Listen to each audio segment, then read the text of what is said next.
माल्टे को देखकर जी ललचा गया तो एक माल्टा निकाल ही देते हैं। प्रीति के किचन गार्डन में इतनी राजमा हुई और ककड़ी पीली होने के बाद कुछ इस तरह की होती है। पता नहीं ये खाने लायक होंगी भी कि नहीं होंगी। और यहाँ जरूर गाय आई चरने के लिए क्योंकि यहाँ पर गोबर भी है, यानी कि सबूत भी मिल चुका है। और इस वाले घर को देखकर ऐसा फील होता है कि नथिंग इज परमानेंट। और यहाँ सरसों बोने से पहले कुछ इस तरह से गोबर डाला जाता है। आप सभी को मेरा प्यार भरा नमस्ते। मैं प्रियंका तिवारी आप सभी का स्वागत करती हूँ देवभूमि उत्तराखंड के केदार घाटी के इन खूबसूरत पहाड़ों से। आज मैं अपने व्लॉग की शुरुआत दिन के लगभग 1 बजे से कर रही हूँ। मौसम सुबह से बहुत ही सुहावना सा है, अच्छे से तेज़ धूप खिली हुई है और इसी के साथ त्रियुगी नारायण गांव का किमाड़ा मोहल्ला और केदार घाटी के चारों तरफ के खूबसूरत पहाड़ों के नज़ारे बहुत ही सुंदर दिखाई दे रहे हैं। कुछ टाइम पहले तक जो नज़ारे हमको बहुत ही हरे भरे देखने को मिलते थे, अब वो थोड़ा बहुत पीलेपन में बदलने लग गए हैं। सामने की पहाड़ियों की घास भी सूखने लग गई और साथ ही आसपास जितने भी पेड़ पौधे हैं उनके पत्ते भी हल्के हल्के पीले होने लग गए। बाकी दिन के टाइम पर गांव का माहौल बिल्कुल शांत सा बना हुआ है। यहाँ पर प्रीति ने इन बर्तनों में घर की ऑर्गेनिक राजमा दाल रखी हुई है और ये 3 बर्तनों में इसलिए रखी क्योंकि ये 3 बारी की निकाली हुई राजमा है। ये फर्स्ट टाइम निकाली, ये सेकंड टाइम और ये आखिरी बार की राजमा। तो ये कलर के हिसाब से अलग अलग हैं।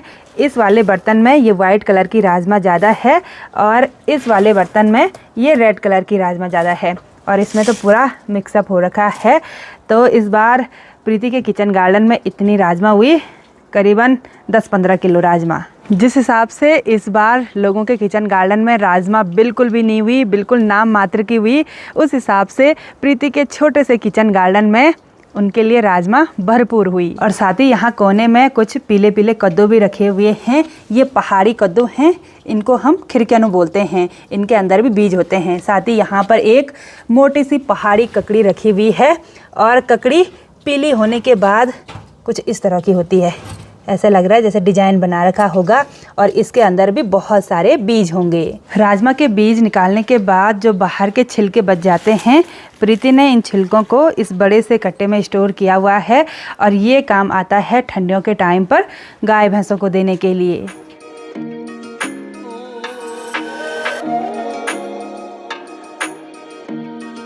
आजकल चारों तरफ इस पूरे वातावरण में पैया के फूलों की भीनी भीनी खुशबू फैली हुई है और जैसे ही मैंने यहाँ पर से ऊपर देखा तो बहुत सारे पैया के पेड़ हमको दिखाई दे रहे हैं। आजकल इन पेड़ों को पहचानना बिल्कुल आसान होता है इनके फूलों की वजह से।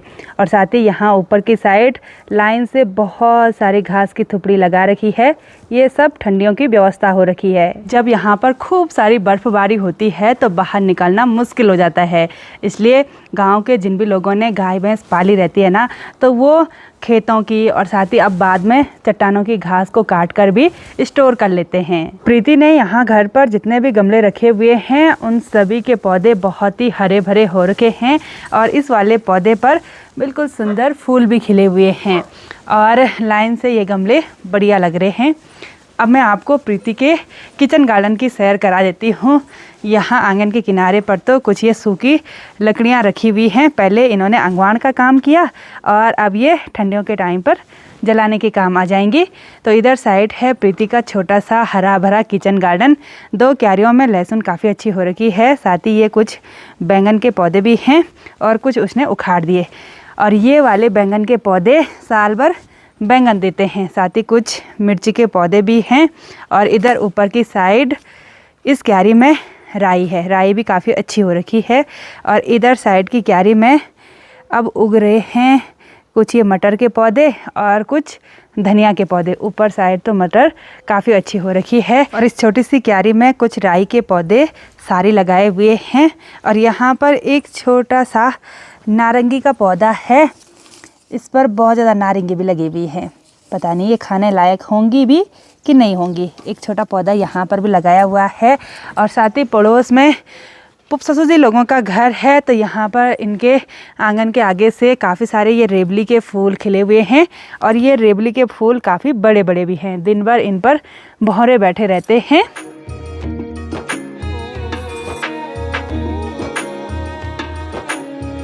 ये छोटा सा प्यारा डॉगी वैसे ही मुझे देखकर डर रहा है और वैसे ही भौंक भी रहा है। हेलो ए भाई कितना सुंदर कलर है इसका। हेलो हेलो कर। पड़ोस में भी सभी लोगों ने अपने किचन गार्डन से राजमा निकाल दी। अंगवान यहाँ साइड में रखे हुए हैं और साथ ही यहाँ पर मूली, राई और लहसुन बोदी होगी क्योंकि यहाँ पर बोया हुआ लग रहा है। और साथ ही करेले की बेल भी काट दी, लेकिन सिर्फ नीचे से काटी। यहाँ ऊपर इस पेड़ पर तो करेले की बेल वैसे की वैसी है और इस पर बहुत ज़्यादा मात्रा में करेले हैं। यहाँ नीचे की साइड तो कुछ ज़्यादा ही हैं। बगल पर ही एक नींबू का पेड़ भी है, तो नीचे से बेल काट रखी है, लेकिन सिर्फ इसके ऊपर बेल है तो उस पर बहुत ज़्यादा करेले हैं। यहाँ पर इस बाल्टी में पीना है, यानी कि जो भी खाना बच जाता है उसको इस बाल्टी में रखते हैं। और अब इस बाल्टी को ले जाऊँगी मैं पड़ोस में दीदी लोगों की गाय भैंस के लिए। तो यहाँ पर हमारी बुआरी जी आ गई हैं। मैंने इसको आवाज़ लगाई, ले बह पीनो। हाँ, तो हर किसी के घर में ऐसे पीने का बर्तन रहता है। ठीक है। हस्बैंड जी तो आज बहुत ज़्यादा बिजी हो गए अपनी पुप्पू जी के साथ बात करने में। कौन सी गपशप लग रही भाई? बचपन की याद। अच्छा। और पुप ससुर जी बहुत मजाकिया हैं, लेकिन इमोशनल भी जल्दी हो जाते हैं। तभी हंस रहे तभी रो रहे। अच्छा, केदारनाथ गए थे पुप ससुर जी?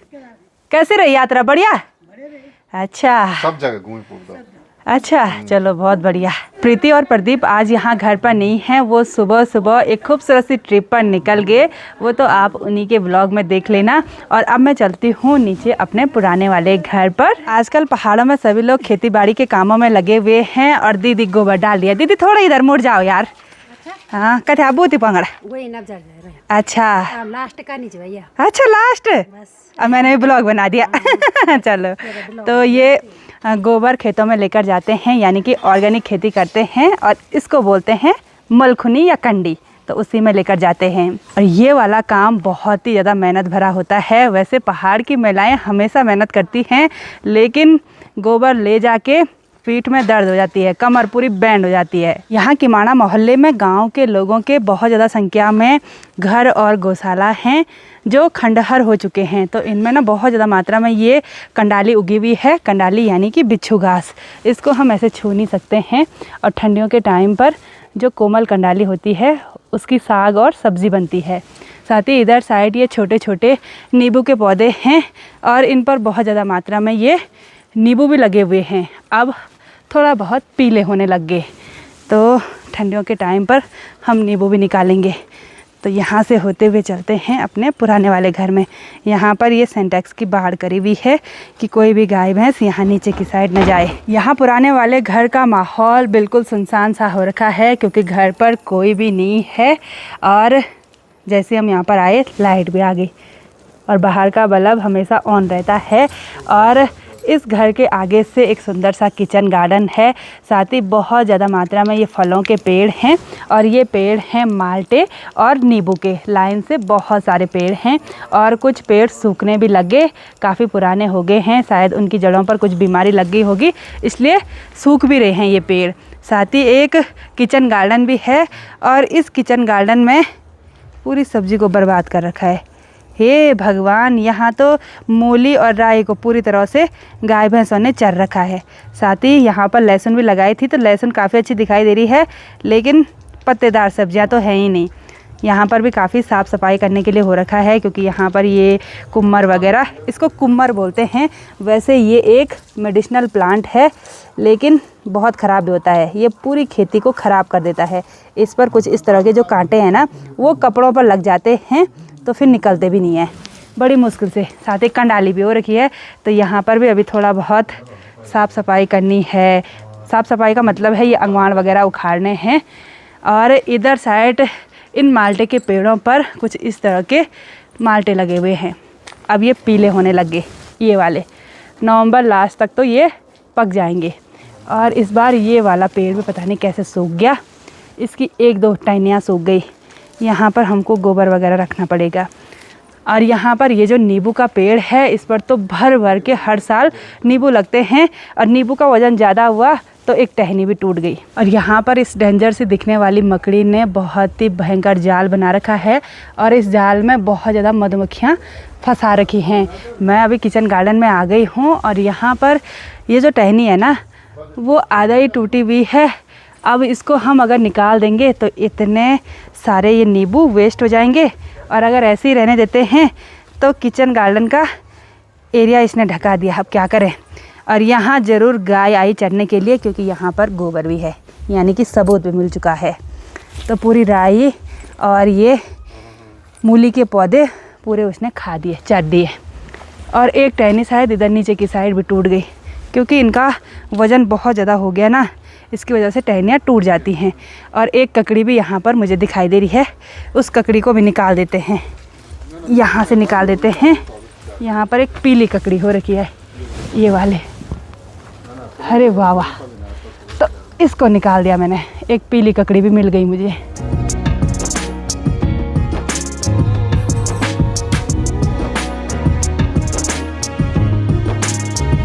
अभी तो इन पहाड़ी रसीले माल्टों का साइज़ इतना है, लेकिन कुछ टाइम के बाद ये पककर एकदम पीले और नारंगी कलर के हो जाएंगे और साथ ही साइज़ भी इनका बड़ा हो जाएगा। तब तक इनको नहीं तोड़ेंगे। और इधर साइड ये जो नींबू है ना, नींबू का साइज़ आप देख सकते हैं, अभी इतने हरे हैं और साइज़ इतना है, मतलब हाथ पर भी पकड़ना थोड़ा बहुत मुश्किल हो रहा है। और जब पक जाएंगे ना, उसके बाद पीले भी हो जाएंगे और इतने बड़े हो जाएंगे जितनी ये ककड़ी है, इतने ही बड़े। और मैं ब्लॉग के माध्यम से आपको ज़रूर दिखाऊंगी। माल्टे को देखकर जी ललचा गया, तो एक माल्टा निकाल ही देते हैं। वाह वाह, खुशबू तो अलग सी। और एक नींबू भी निकाल दिया। 3 चीज़ें हो गई मेरे हाथों में। इस वाले घर पर ये जो रूम है, ये भगवान जी के रूम के साथ साथ सासू जी का भी रूम है। और हमेशा प्रदीप देवर जी यहाँ का दरवाज़ा खोलते हैं सुबह के टाइम पर, पूजा पाठ करते हैं। वो तो बहुत पूजा पाठ करता है, सुबह भी और शाम को भी। तो आज वो चले गए हैं, तो अब मैं इस दरवाजे को लॉक कर लूँगी।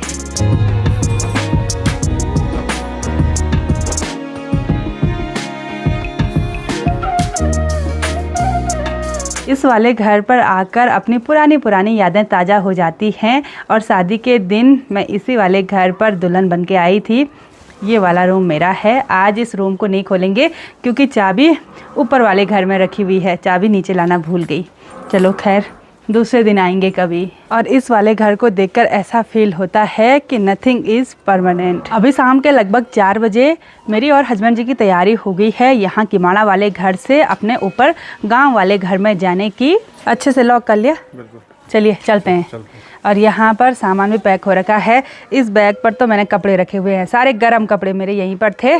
एक सूट प्रीति ने भी दिया मुझे। अच्छा। हाँ, तो वो भी लेकर जा रही हूँ। कपड़े ही कपड़े सारी जगह। और यहाँ पर बैग नहीं था, इसलिए मैंने ये कंबल वाले बैग में रख रखा है। क्या करें, तो ये जुगाड़ है भाई। और मैं ले जाऊँगी इस बैग को, आप इसको ले जाएंगे, ठीक है? देखता हूँ, हल्का है, ज़्यादा भारी नहीं है। इन बड़े बड़े खेतों में पहले तो झंगोरे और मंडवे की खेती करी हुई थी। और झंगोरा मंडवा निकालने के बाद इसकी पूरी घास को ठंडियों के लिए स्टोर करने के बाद अब इन खेतों में जौ और सरसों की खेती की जाती है। ज़्यादातर लोग इन खेतों में सरसों ही बोते हैं, क्योंकि ये थोड़ा बहुत दूर के खेत हो गए। और यहाँ सरसों बोने से पहले कुछ इस तरह से गोबर डाला जाता है। ये अलग अलग कंडी अलग अलग जगहों पर रखी हुई है, इसलिए कंडी का आकार बना हुआ है। बिल्कुल ऑर्गेनिक खेती होती है। और इधर साइड लोगों ने बो भी दिया। और यहाँ पर ये जो पत्थर है ना, ये गोडू है, यानी कि एक भाई का हिस्सा यहाँ पर तक है और एक भाई का हिस्सा इधर साइड है। अभी यहाँ पर सुनील बेटा भी जा रहा है हल लगाने के लिए। नाड़ू नशड़ू सब हैं। चलिए, बहुत बढ़िया। आजकल सब लोग मेहनत भरा काम करते हैं। और ये कंडी का आकार बना हुआ है।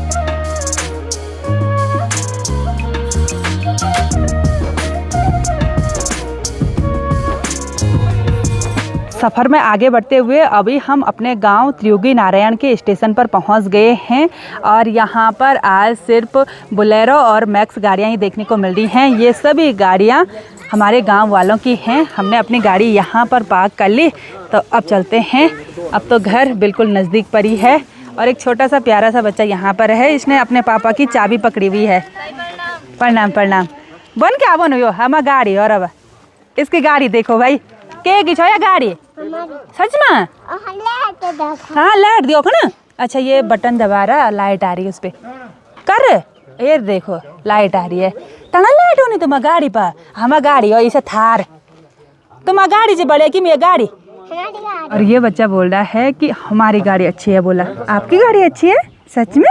मेरे को पा करो, मेरे को चाची बोलना आपने। और अम्मू इतना ठंडा हो रखा है ना, चलो हमारे यहाँ चलते हैं। अरे आपके पापा तो आ रहे हैं हमारे यहाँ। तो जेठ जी और निहार हमारे घर पर आ रहे हैं। क्या बनूँ तो पापा बताओ, क्या बन? अच्छा, ये पहले भी हमारे घर पर आ रखा है, बोल रहा है लिफ्ट में गया बल में। अरे आज वहीं जाना फिर से, ठीक है? हाँ। जेठ जी को ही पता नहीं है कि मेरा बेटा हमारे घर पर कब आया है। ये अपनी माँ के साथ आया था जिस दिन कीर्तन था ना, उस दिन आया ना। हाँ। अरे ये छोटा बच्चा अपने पापा को बोल रहा है लिफ्ट में चलो, बोला लिफ्ट आ गई। कितना एक्साइटेड है ना वो। ए निहार, लिफ्ट देख ली तुमने? बड़े लगे थे हमारे घर, कथा बढ़िया बोल ना, कथा बड़े लगे, बहुत बढ़िया। अच्छा,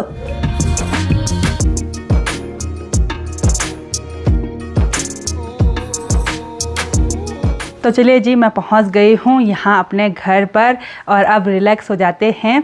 आज यहाँ किचन का स्टाफ भी है तो खाना बनाने की भी कोई दिक्कत नहीं है। तो आज के इस वीडियो को यहीं पर एंड करते हैं। आई होप आपको वीडियो पसंद आई होगी। वीडियो पसंद आए उसको लाइक कीजिए, कमेंट कीजिए और अपने दोस्तों के साथ शेयर कीजिए। मैं प्रियंका योगी तिवारी मिलती हूँ आपको अपनी अगली नई वीडियो में। तब तक के लिए जय देव भूमि उत्तराखंड।